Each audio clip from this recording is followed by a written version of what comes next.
Oke,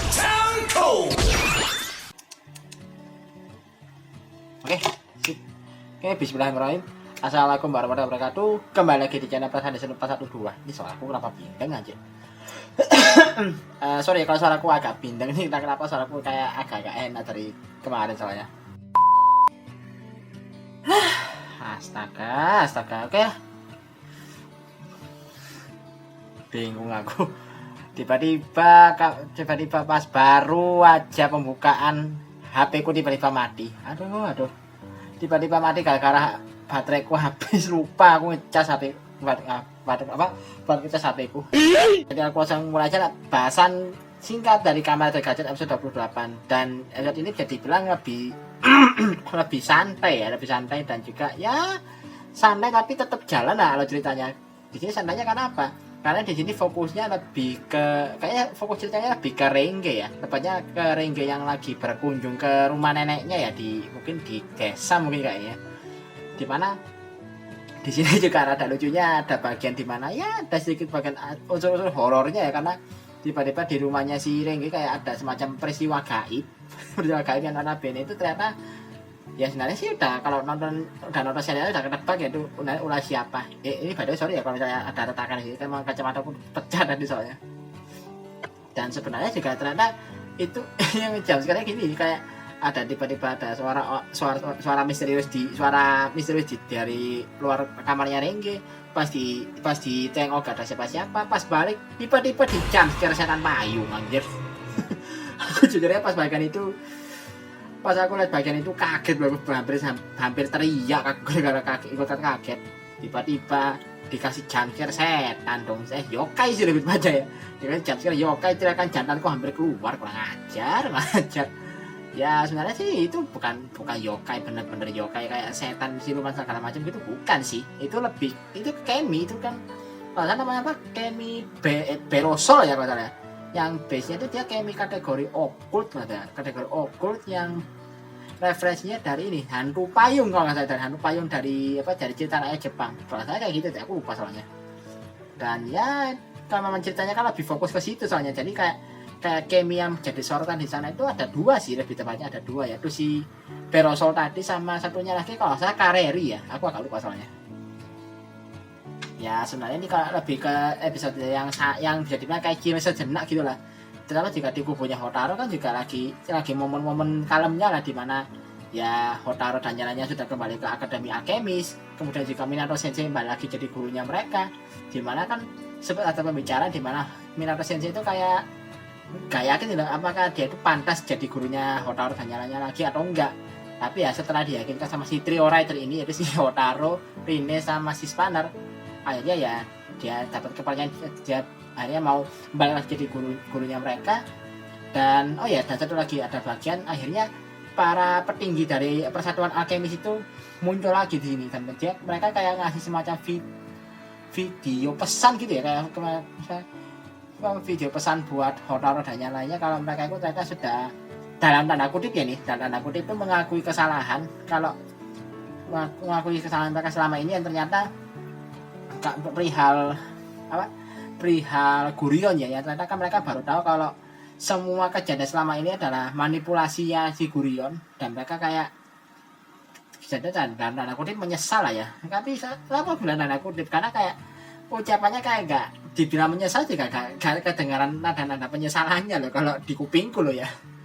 Apalagi juga mereka tiba-tiba ngomong kalau kayak ngasih semangat ke Hotaro dan yang lainnya buat tetap mencari para kemi yang tersisa. Ini kayak antara kasih semangat atau kayak nyuruh ini. Makanya kayak agak sas sih bisa dibilang omongannya, kayak dari cara bicaranya para petinggi alkemis ini. Dan ini memang gimana ya, ini memang kayak sepertinya ada hal yang masih misterius ini. Akademi lagi, Persatuan Alkemis ini kayak menyimpan sesuatu atau gimana gitu, kayak nada-nadanya kayak gimana gitu, kayak agak sas aja jadi kupingku. Dan total kemi yang sudah terkumpul ya, kalau aku lihat dari episode-nya kemarin sih, ini baca lagi kemarin sih karena aku rekamannya udah dini hari. Aku lihat episode-nya itu sih katanya total sudah ada 78 kemi yang sudah terkumpul sejauh ini. 78 dari 101 kemi. Berarti hitungannya tinggal berapa, berarti tinggal 23 kemi ya, berarti tinggal 23 kemi lagi, nggak nyadar loh aku, ternyata tinggal dikit lagi semua keminya terkumpul. Dan dan setelah bagian itu juga kan singkatnya si Hotaru tiba-tiba dapat telepon dari Renge kan, ya kebetulan ternyata sama hiburan. Nah ya ini kenapa kok di lokasinya itu cuma dapat orang, dan si Sabimaru sama si Renge kemana? Kalau Renge kan jelas dia liburan ke rumah neneknya. Kalau si Sabimaru katanya lagi benerin iPad-nya dia ya, si Isaac yang ya kemarin kan pas pertarungan lawan Kubil kan iPad-nya rusak soalnya, pecah kan, layarnya pecah kan, kayaknya lagi dibenerin sama si Sabimaru, maka dia nggak kelihatan. Dan memang di sini screen time nggak ada sama sekali, nggak ada screen time-nya Sabimaru sih. Mungkin ya positif tinggi aja, mungkin aktornya ada kesibukan lain di balik layar kali ya, makanya dia nggak nongol kali ini. Dan ya sebenarnya kan si Hotaru dapat telepon kan dari si Renge kalau perihal peristiwa mistis yang terjadi di kamarnya itu. Dan pas didatangi ya sebenarnya sih langsung ketebak ya itu kalau ada ulah kemi. Tapi di sini jujur ya ada satu hal yang bikin aku agak cringe sih. Antara pengen ngakak tapi cringe gitu loh. Yaitu pas bagian dimana si Rine yang ternyata dia itu punya ketertarikan sama hal-hal berbau mistis ya. Jadi kayak kalau ada hal-halnya berbau mistis dan supranatural dia kayak excited sendiri gitu loh ya. Cukup fan service ya, lihat Rine bisa senyum kayak gitu. Cuma kayak menurutku sedikit agak cringe sih, sorry ya. Dan di sini ya sebenarnya lebih banyak momen kocaknya sih, dimana ya pas bagian si Hotaru sama teman-teman di jump scare sama Beroso itu juga ya cukup lucu sih menurutku. Apalagi lihat ekspresi Hotarunya, wah lihat ekspresi Hotaru kayak kocak aja sih lihatnya. Dan yang lucu itu pas bagian dimana si Hotaru itu pas mau Henshin jadi gacar tuh kayak dibantuin sama teman-temannya nih. Kayak lucu sih menurutku pribadi. Ya singkatnya akhirnya si Hotaru coba ngejar para kemi yang berulah ini. Jadi si Berasol sama si Kareri ya hampir ketangkap sebenarnya sih, cuma ternyata mereka ini bisa dibilang kayak cukup ngasih perlawanan loh waktu mereka mau ditangkap sama si Hotaru. Bahkan pas Hotaru berubah jadi kamera tergacar, try-catcher try-catcher buat nangkep mereka berdua, malah senarnya dipantulin balik sama si Kareri kalau nggak salah ya. Dan akhirnya ya udah tiba-tiba juga ini ada muncul orang aneh jadi bilang ya, orang aneh yang tiba-tiba nginterupsi mereka. Dan ya akhirnya gara-gara interupsi orang aneh ini dua kemi ini beneran kabur akhirnya dan gak bisa kekejar. Dan orang aneh ini siapa sih namanya, aku lupa, Star Sign Hoshino kalau nggak salah namanya. Dan ini ya ini udah bilang guest star kali ya, karena kan yang merankan, aku lupa nama aktornya siapa sih yang merankan si Hoshino ini kan, ini aktornya Juggler kalau di Ultraman Orb. Jadi ya cukup fan service lah ya, karena ada aktornya ini aktor gak main-main loh. Terus apa namanya, aku lupa nama siapa sih yang kaptennya si Haruki di Ultraman Z, Kapten Happy Kura kalau salah, aku agak lupa sih. Jadi kan dia main jujur juga, dan ya basically sama-sama jadi juggler sih. Dan di sini ya dia mengklaim dia sebagai ya kayak dukun kali ya, dukun supranatural gitu lah mungkin bisa dibilang ya, kayak dukun-dukun yang buat ngusir-ngusir setan dari rumah gitu lah. Dan surprisingly dia punya murid, dan muridnya siapa? Si Kajiki ternyata muridnya. Jadi ini berapa episode dia gak muncul jadi murid supranatural si Kajiki, anjir. Tapi ya begitulah awalnya kan juga. Dan sebenarnya si Hoshino ini tuh udah muncul sejak awal-awal ya, pas bagian si Renge sama neneknya tuh di jump scare sama si Beroto di awal episode itu loh. Cuma kan dia masih belum benar dibayangkan kayak gimana banget kan, cuma kayak digambarkan sebagai orang asing yang sok asik gitu bisa dibilang ya. Tapi dan ini si Hoshino ini kayak punya kemampuan yang nggak biasa loh, dimana kalung anting-antingnya, kalung tasbihnya dia itu tiba-tiba kayak nyala sendiri dan punya kekuatan yang sepertinya kayak bisa ngusir para kemi yang ada di hadapannya gitu. Maksudnya dalam hal si Beroso sama si Kareri kayak langsung kabur kan begitu, kena kayak melihat kekuatannya ada dari kalung tasbihnya si Hoshino. Dan ini juga agak mencurigakan sih, karena ini kalung apa kok para kemi kayak langsung bereaksi kayak gitu. Dan ditambah lagi yang makin bikin aneh ya, itu si kartu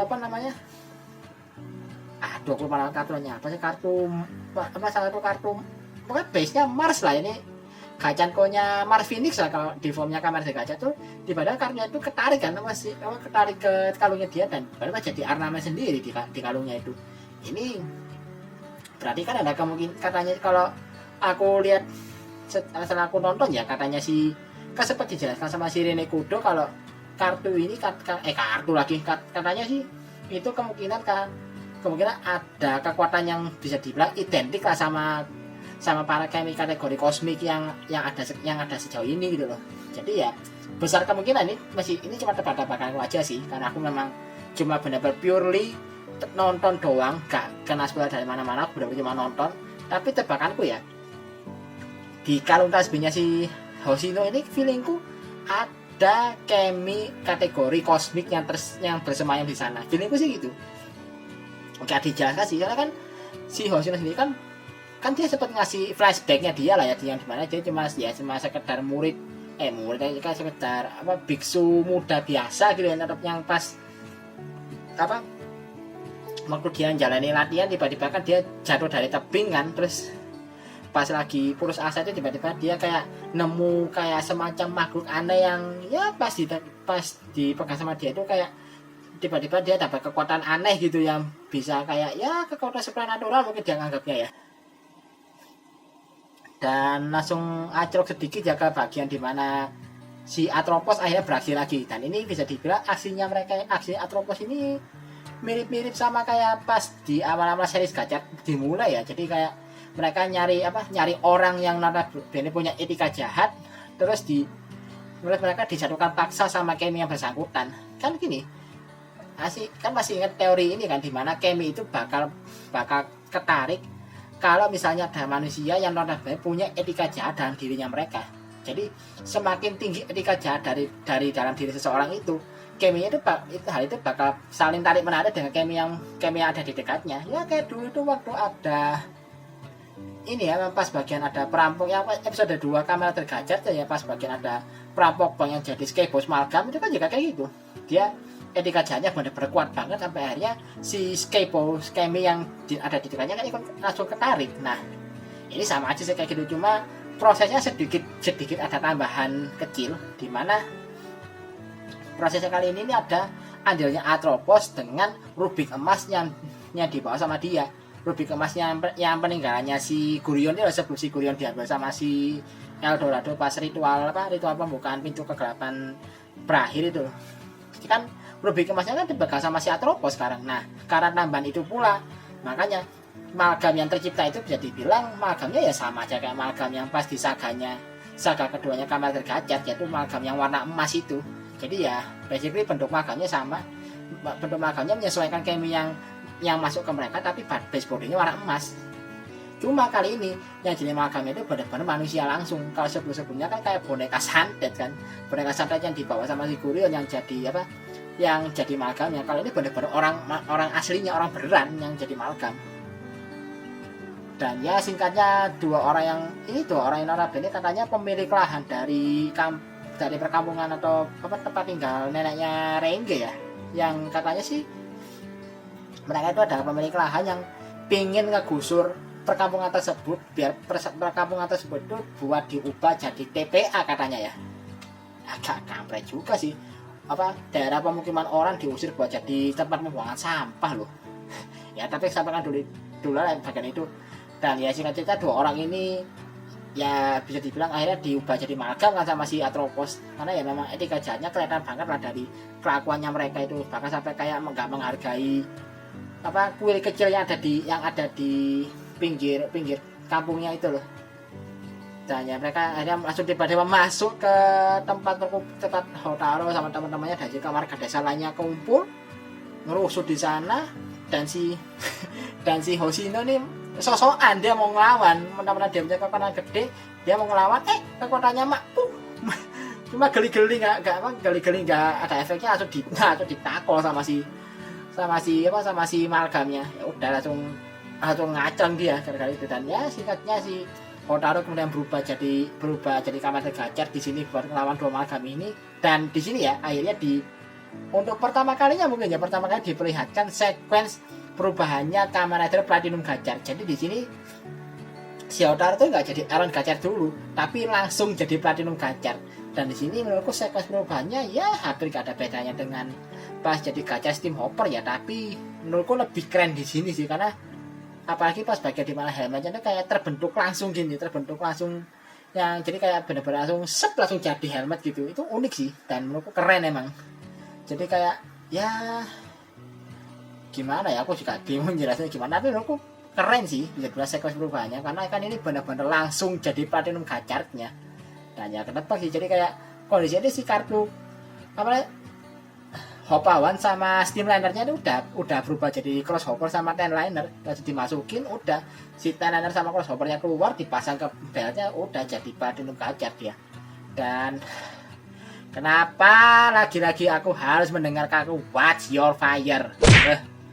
Jujur aku udah mulai muak beneran ini sama lagu ini, bahkan sampai bener-bener aku bener-bener kayak berusaha gimana ya, berusaha kayak gak mempedulikan lagunya, kan udah muak asli jujur aku sama ini. Aduh, ini sekali lagi aku sorry banget bagi orang yang suka sama lagunya, tapi menurutku pribadi lagu Watch Your Fire dari Red Chips ini sudah terlalu udah terlalu apa ya istilahnya, udah terlalu sering kepake, udah terlalu bosenin anjir. Ini itu nggak bisa ngasih lagu lah insert song lain apa, masa iya sih tiap kali battle lagunya wacaca Your Fire, masa itu terus lagunya anjir, ya tolonglah. Nah tapi udahlah, aku gak mau bahas ini terlalu jauh, ntar kesannya kayak overhead banget aku sama lagunya. Ini kalau dari battlenya seru sih ya, bagi ada bagian dimana sih ini, bagian dimana si Hotaru tuh pakai beberapa ability dari kombinasi kartu yang ada gitu. Kalau nggak salah kali ini pakai ini apa, Odoripa sama Wrestler G ya, nggak salah Odoripa sama Wrestler G. Terus dia sempat pakai X-Rex sama apa gitu aku lupa. Yang paling aku ingat itu sih yang pas dia pakai Odoripa sama Wrestler G, jadi kayak tiba-tiba si Hotarunya neriakin jurus finishingnya dia, jadi kayak mirip Force ya, jadi tiba-tiba. dan oh iya, dan ini satu lagi dia pakai kartu apa Rebusito ya, jadi pakai kartu apa Rebusito di X Gacha Libur dia. Akhirnya setelah sekian lama X Gacha Libur muncul lagi, tapi dipakai cuma buat sebagai senjata sih ya, karena kan ya si Hotaru sudah jadi Platinum Gachar, semuanya udah beta lagi. Tapi bagus sih menurutku, jadi kayak serangannya cukup powerful ya, jadi bilang lebih powerful karena mungkin faktor formnya sih ya. Dan ya udah singkatnya si Duo Amalgam ini kalah, dan ya udah akhirnya Keminya berhasil ditangkap sama si Hotaru. Jadi si Kemi aduh lupa namanya apa sih ini, Kemi Beroso sama karirnya berhasil didapatkan sama si Hotaru. Dan oh ya ada bagian dimana ada satu warga desa yang katanya itu ini apa namanya, yang kayak diserang sama sosok misterius ya, ini gak tahu sosoknya apa gitu, tiba-tiba kayak diserang terus dia kayak shock atau semacamnya gitu, apa gak lupa. Dan ini berarti kan jadi tanda kalau masalahnya ternyata belum benar-benar selesai loh, meskipun Amalgam yang jadi perususnya udah kalah. Apalagi juga kan masalahnya masih tetap berlanjut karena faktor desa tempat tinggal nenek-nenek yang mau digusur itu kan, jadi masalahnya masih berlanjut di situ. Dan sepertinya ini aku langsung aclok aja ke bagian preview lah ya, karena memang ceritanya udah berhenti sampai situ aja, dimana ternyata di bagian itu di bagian preview kan dijelaskan kalau sepertinya para penduduk desanya nantinya bakal kayak ngasih ambil tindakan biar desanya mereka itu nggak digusur. Dan kalau yang aku lihat sih katanya ada sosok lain yang bisa dibilang itu kayak jadi dalang utamanya di balik masalah yang terjadi di desa ini. Nah, masalahnya yang jadi pertanyaannya, dalangnya itu siapa? Kalau bukan dua orang yang jadi Amalgam sebelumnya, berarti kan ini bisa dibilang cuma kacung-kacungnya doang kan. Dan masih ada orang lain di atasnya mereka yang benar-benar otak di balik kejadian itu gitu. Nah, otak di balik kejadian ini siapa? Ini yang mungkin bakal dijawab di episode berikutnya. Tapi feelingku ya ini aku nggak masuk usul sih, tapi feelingku si Hoshino nggak sih? Aku mikirnya kayak dia gitu, apalagi dia juga punya kemampuan unik di mana dia bisa kayak gimana, kayak dalam tanda kutip bersatu dengan Kemi gitu. Ya Kemi yang aku duga Goki Kemetian tadi itu loh. Nah juga ya nantinya juga bakal ada magam baru lagi yang dirawat sama Platinum Gajar. Karena magam apa sih? Viniku kayak kalau lihat dari bentuknya tuh kaget aku aja. Kalau angin. Viniku sih magamnya sih magam meteor ya. Kalau dari Kokige Meteor Kemi nih, Viniku sih kayak gitu ya. Ya ini cuma feeling singkat aja sih ya. Apalagi ya? Kayak itu aja sih ya yang aku tangkap dari episode ini, karena memang bisa dibilang episode kali ini benar-benar semi santai lah, nggak berat-berat banget karena memang konteksnya benar-benar relax sejenak lah sebelum sebelum ceritanya mulai naik lagi. Ya jadi kalau memang ekspektasinya pengen lihat hal yang benar-benar menegangkan ya menurutku sih mending turunkan dulu ekspektasinya, karena episode kali ini benar-benar ya cuma buat chilling aja dulu gitu. Ya sekarang juga ceritanya masih tetap jalan sih, itu yang aku jadi ya untuk cerita episode kali ini cukup lah menurut kalian, masih ya lumayan rapi lah. Jujur aku juga agak skeptis sih karena lihat sama cara staffnya ya, terutama penulisnya Kamadega kali ini yang ternyata penulisnya itu sama Ano ya kalau salah, yang notabene dia yang jadi scriptwriter utama waktu episode debutnya Kamadega Macedo. Itu kan juga bisa dibilang episodenya rada berantakan kan, dan aku juga agak skeptis ini. Tapi kalau aku lihat hasilnya kemarin sih ya menurutku not bad lah ya untuk hasilnya. Jadi ya kasih kepercayaan dulu aja lah, kan berarti kan untuk episode berikutnya masih dia yang nulis, jadi ya kasih kepercayaan dulu aja lah untuk Mbak Akino ini biar agar jadi bisa bikin episode berikutnya tuh jadi penutupnya pas untuk saga perihal Berosol, saga yang kali ini gitu loh. Jadi ya mungkin sekian dulu aja lah bahasanya nih. Ini udah jam berapa sih? Ini udah mau jam 1:30 nih, aku mau siap-siap bikin makanan buat sahur dulu ya. Jadi ya mungkin aku bakal selesai dulu video kan. Jadi ya ini maaf ya videonya agak singkat, jadi kalau misalnya ada hal yang pengen ditambahkan ya tambahin aja kalau komentar kayak biasanya. Oke, sekian dulu untuk video kali ini. Like dan share videonya kalau kalian suka dengan videoku kali ini. Subscribe juga channelku kalau kalian suka dengan video yang ada di channel ini. Dan seperti biasa, seperti aku bilang tadi, kirim kritik dan saran kalian dan juga apa kalian tambahkan di kolom komentar. Akhir kata, assalamualaikum warahmatullahi wabarakatuh. Salam dari Prasandi 1412.